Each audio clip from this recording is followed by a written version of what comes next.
pretty exciting. We've taken a few virtual field trips over the weekend. We are going to head now back to the Osa Peninsula in Costa Rica. We've got Eleanor Flatt, the Wildlife Program Manager, and Gabby Benueza joining us. She is the Biological Station Manager and Wildlife Ecologist at Osa Conservation. They are up in the treetops of the tropical rainforest in Costa Rica. This is an unexplored world full of biodiversity up in the Rainforest Canopy, and the Osa Peninsula is one of the most biologically diverse places on the planet.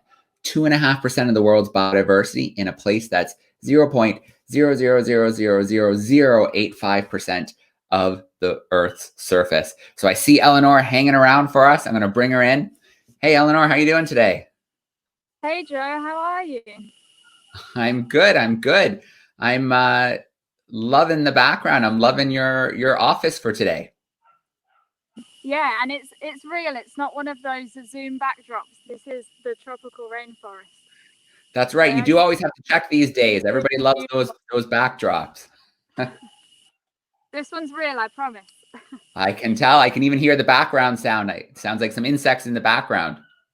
Mm-hmm. Yeah, we've got some cicadas singing away. Lots of crickets, insect noises. We're joined by a lot of stingless bees and horseflies as well this morning. All right. Well, listen, Eleanor, I'm going to let you take over for a little bit, and then we'll see what kind of questions we have. Perfect. Thank you, Joe. So as Joe mentioned, my name's Eleanor, and I've been living in this amazing office now for about 5 years, the tropical rainforest of the Osa Peninsula in Costa Rica. And the Osa Peninsula is a pretty special place, as Joe mentioned.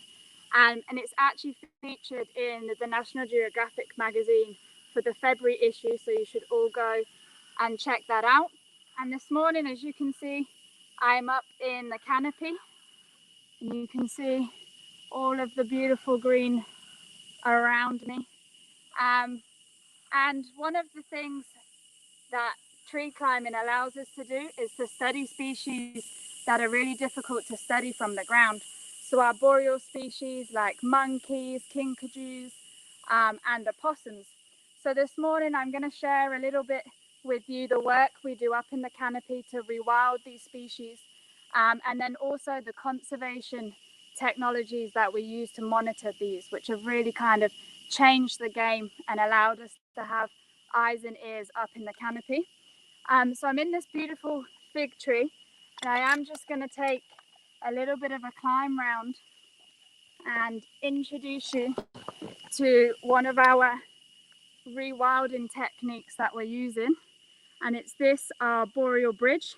So we're actually in a tree on the side of a road. So this road is cut in two patches of forest.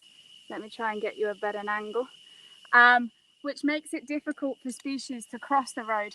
And if there's food or trees that they want on that side, they're not able to cross. So we're installing these bridges all around the Osa Peninsula above roads, so species can cross, and we can increase their distribution, and then also they can get access to delicious fruits like figs.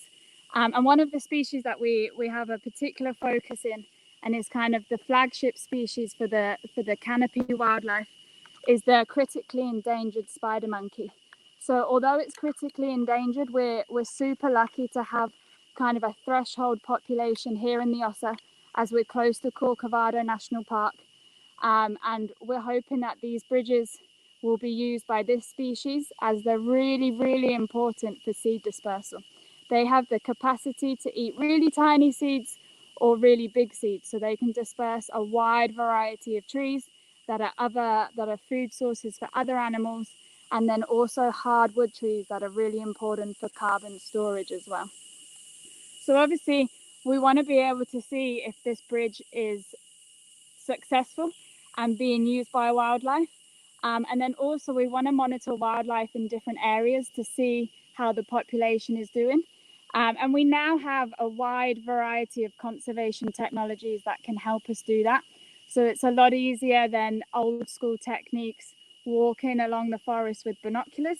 We can now use devices like acoustics and camera traps to monitor these animals 24 hours a day.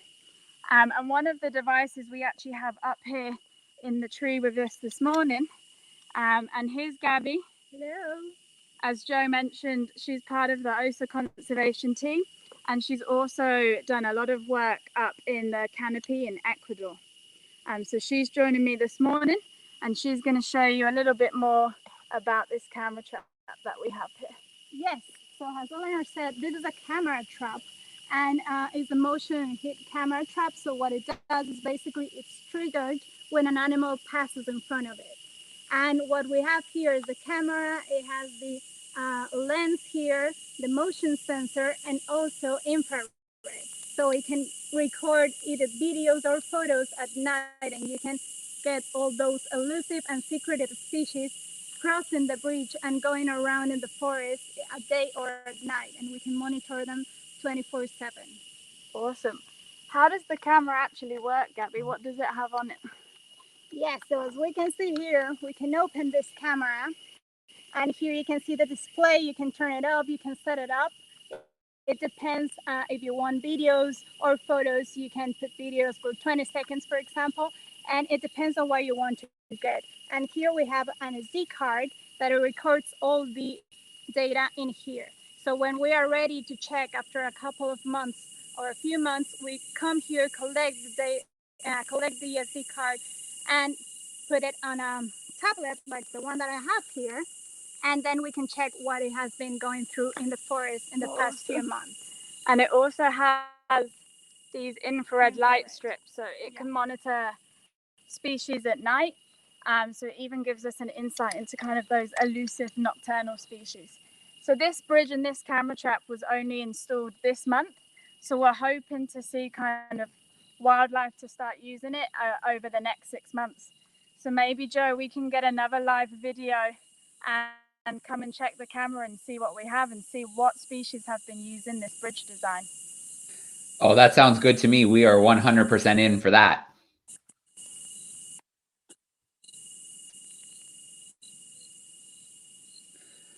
All right. Eleanor, can you still hear me okay? Eleanor and Gabby? Yeah, I can hear you more or less. Okay, good, good. I was just saying that, yeah, 100%. We would love to do an event to see what you caught going over that bridge. That would be really cool. Awesome. Great, Joe. I don't know if there's any questions for us. Yeah, of course. Let me just switch the screen here. There we go. So we have lots of people tuning in via Facebook and YouTube right now. So if you do have some questions for Eleanor and Gabby up in the treetops, please do drop them into the live chat there, and we will ask some of them. But I'd like to start, Eleanor and Gabby, if we could get both of your stories. How did you get into conservation in the first place? What was your path to conservation?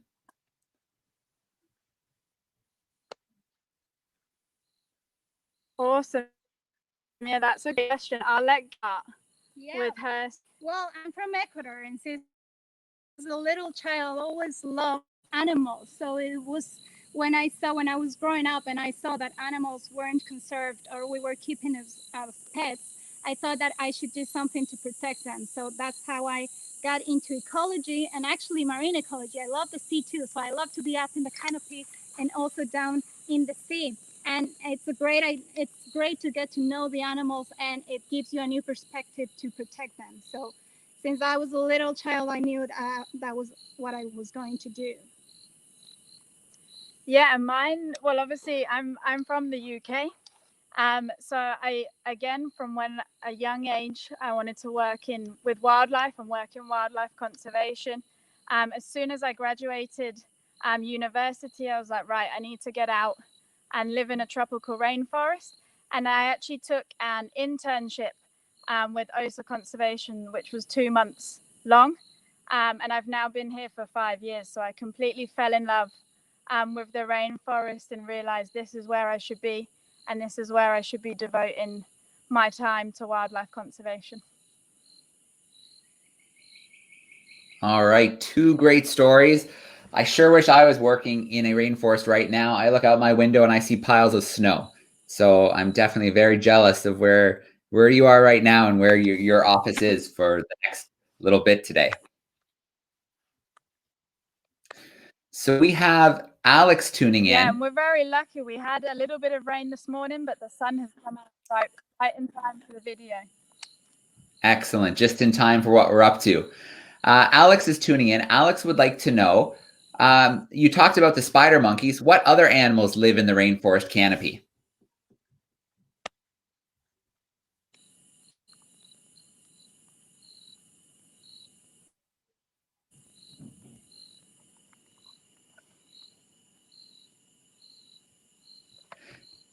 Hey, Joe, Did you catch that, Eleanor?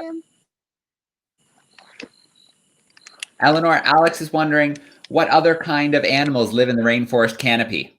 I didn't know. I can hear you. I just moved the phone a little bit. This might be a bit. Okay. It is a bit tricky. They're definitely coming to us from a remote location, and they are off the ground with a lot of gear in the treetops. Eleanor, can you hear me now?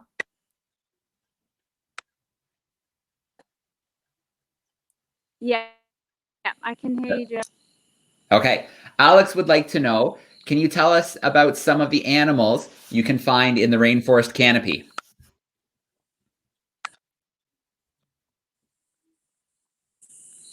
For sure. It's a great question.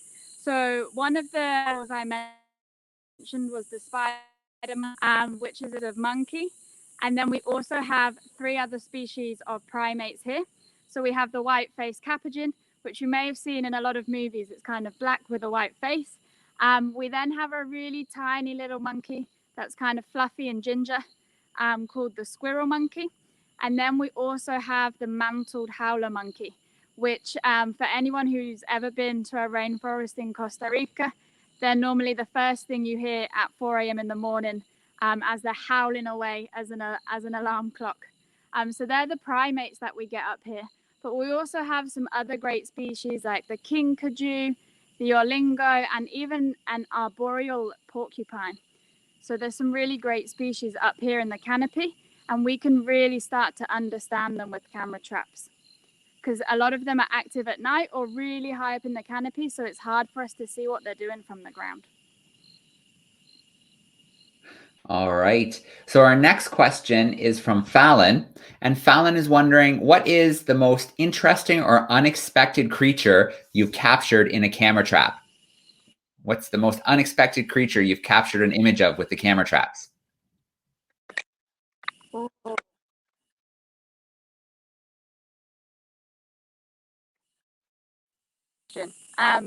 Gabby's obviously done a lot of camera trapping in Ecuador as well. What's the coolest creature you've seen on your camera in Ecuador? Let's think about it. It's probably like a rat, a really elusive rat, an arboreal rat. We knew nothing about it. So with camera traps, we were able to capture it. And it was great because now we know a little bit about the ecology of this rat. It's a spine rat. So basically, a lot of people no one has seen them. And because of camera traps, now we have footage and we can study a bit more about the species. And for me, well, up in the canopy, what I like the most, spider monkeys is one of my favorite animals. And although you can see them with the camera traps, you can really see them like lazing around. So they'll be grooming each other, playing with each other. And I love to be able to kind of get a close up of those interactions in their group and kind of scratching their bellies and things like that. On terrestrial cameras, so the camera traps on the ground, one of the most incredible species I've seen is the great grison. It's kind of like a badger, super rare and difficult to see here, even on camera trap. So when I caught that on camera trap once, I was super, super excited. And then you have like cool species like the jaguar or the puma. So it's great to see big cats roaming around. You know how the forest is doing. You get to see those animals here. All right, very cool. We have another question here from Jamie. Jamie is wondering, how high off the ground are you right now? And what's the highest you've been in the canopy? So how high are you right now? And how high could you go? How high in the canopy do you go at times?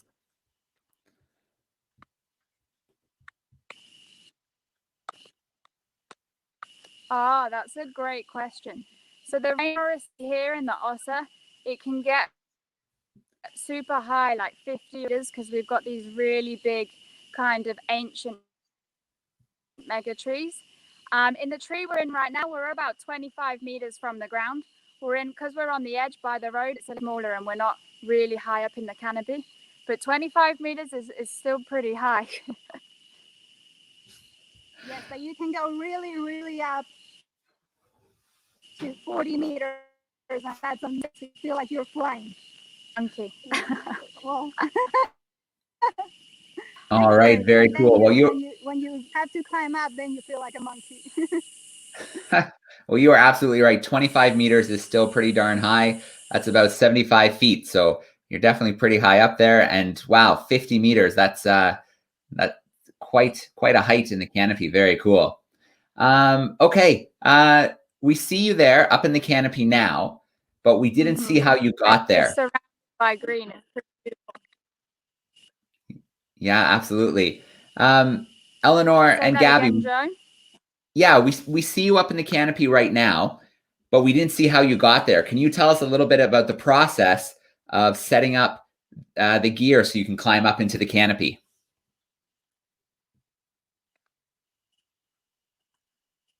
Yeah, definitely. So as you can see, we're both connected to two ropes. We've both got two ropes each. And to begin with, how get these in the tree, that's the fun bit. So we kind of have this 8-foot long pole with a slingshot on the end of it, and we fire it up into the tree with a little weight and a rope, and then we're able to pull these big ropes over. And we've got one side kind of connected down on the ground, which is kind of what we call our anchor tree. And we use a really safe setup because obviously we are in a tropical rainforest. If for whatever reason we suddenly get joined by African bees or anything that may want to kind of bite us, then our team on the ground can lower us down.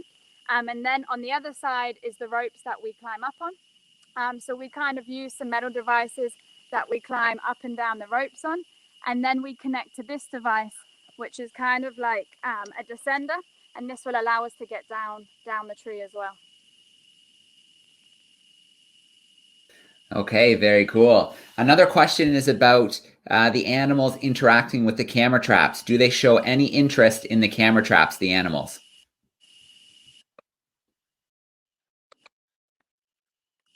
Oh, yeah.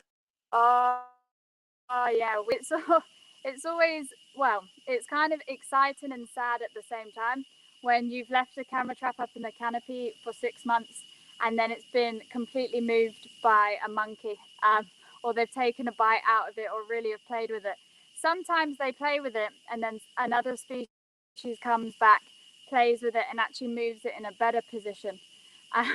So in cases it's good, but in other cases they completely move it and then we're not monitoring any branches or any bridges after that. So, but species in particular that are super interested in them, and what we found here is the spider monkeys and the capuchin monkeys. They'll always like come and have a look at it, have a little play, frown at it like this, see what it's doing. So it's really interesting to see those videos as well. All right. Very, very cool. Let's grab another question here. You talked about the use of the camera traps in the canopy. We've got a question here about on the ground. Do you use them on the ground along trails as well?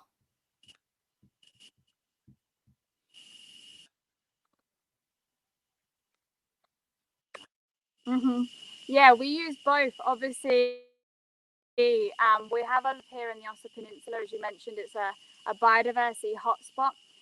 So we monitor species up in the canopy and on the ground, and then we can get an insight into their kind of secretive lives, and then use this information to kind of guide restoration or rewilding efforts like the bridges.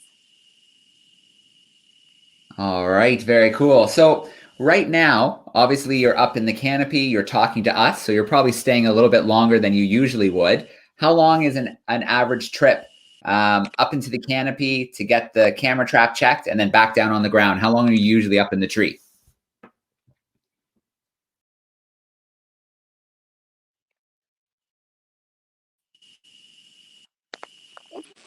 experience, I guess. But also, it depends how high you are in the canopy. So for us, it took us like, let's say, like 20 minutes to climb and set up, let's say, another 15 minutes. But because we had the rope already in. So yeah, it depends. It could take a while. And if you're doing from scratch, from the slingshot, it could take like hours because you have to be sure where you put the rope and to be safe. So it's a lot. And can you hear that? I don't know if you can hear the spider monkeys screaming in the background.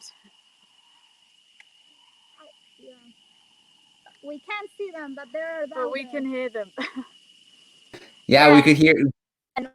We can definitely hear them faintly in the background. Very cool. Also, for actually installing the bridges, we can be up in the canopy for a couple of hours. And one person on each side of them. And how smoothly the bridge installation goes for 3 hours because we're going to pull all of this rope and get it cleared and get a camera trap. So we can spend a fair few hours, which isn't necessarily a bad thing. It's a good to hang out. All right. We've got another couple questions coming in from online. Bruce wants to know, can people visit the lab, the biological station at Osa Conservation? Can they go for a hike? Do you have things like tree climbing courses to see the research you're doing? What can people do if they visit the station?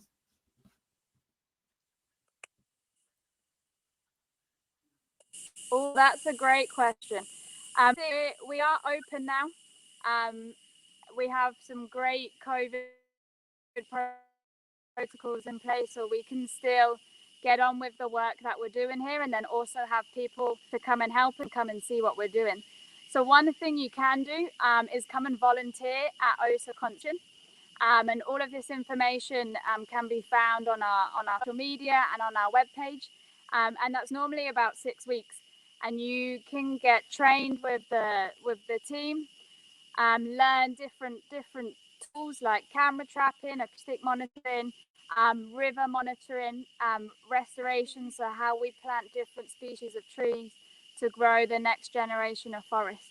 So that's probably one of the best ways where you can really come in, see what we're doing, and learn from the team that we have on the ground as well. All right, excellent. I just posted your Twitter and Instagram handles on the video screen, so anybody tuning in can see them and check out those websites.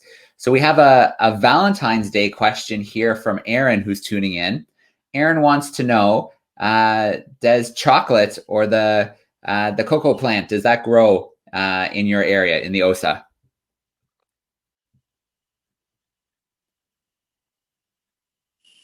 Joe, can you repeat that, please? All I heard was Valentine's Day. Oh, okay. Yeah. We've got a Valentine's Day question here from Aaron. Aaron wants to know, this is from Sam and Tess who are tuning in, does chocolate or the cocoa plant, does it grow in the peninsula?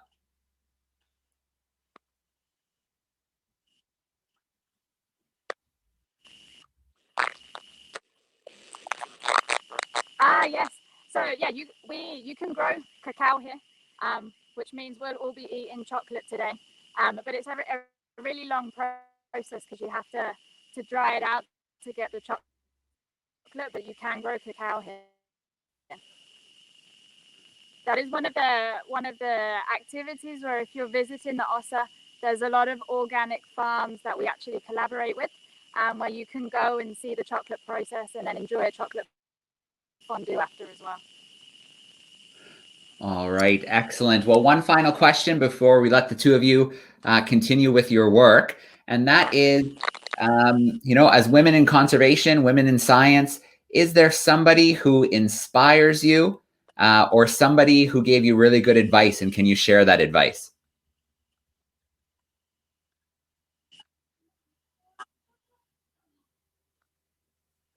Oh, that's a great question. I'll let Gabby kick this one off.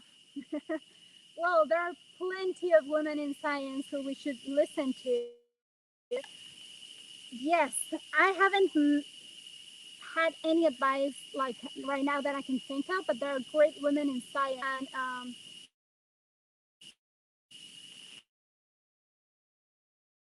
And stay should just try it out in the conservation science, right? So it's up us, it's up not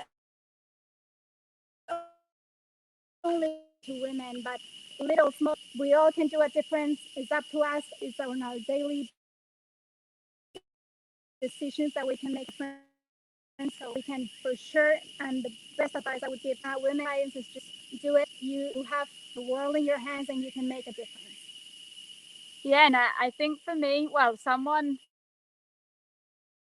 who kind of inspired me was I was lucky enough to be awarded the Elodie Sanford Exploration Society, and I never got to meet her, but I learned a lot about her and just found all of the things that she'd done, going out there, exploring new places,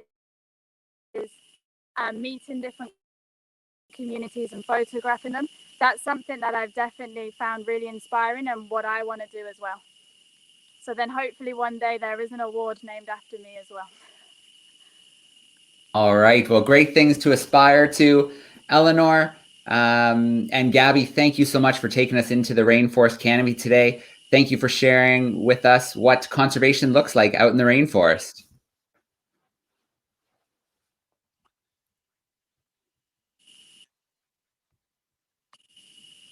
Awesome. Thank you for having us, Joan. It's been a pleasure as always. All right. Enjoy the rest of your weekend. We can't wait for our next student event live from the OSA. Thank you so much, ladies. Have a great weekend.